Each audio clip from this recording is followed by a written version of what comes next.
ஐயப்பனின் சின்முத்திரையின் மகிமை. ஆன்மீகக் கதை.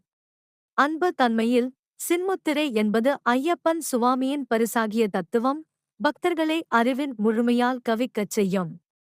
இந்த முத்திரை ஆன்மீக சாந்தி மற்றும் தர்மத்தின் வெற்றி ஆகியவற்றை தீயும் அசாத்தியமும் தடுக்கும் வலிமையாக காட்டுகிறது. இதற்குப் பின்னால் ஒரு ஆன்மீகக் காவியம் ஒளிந்து கிடக்கிறது.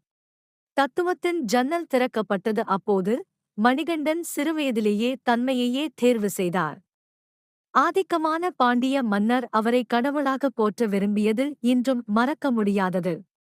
சகல சிக்கல்களையும் தாண்டி மணிகண்டன் துறவைத் தேர்ந்தெடுத்து தவப்பாதையில் நடந்து சென்றார். ஒரு பாவமில்லாத கிராமத்தில் ஐயப்பன் காட்டிய தத்துவம் உள்ளங்களை காப்பாற்றிவிட்டது. மக்களுக்கு சொந்த முயற்சி அவசியம் எனக் கற்று வாழ்க்கையின் சுழற்றில் ஒளியை பரப்பினார். அறிவொளி.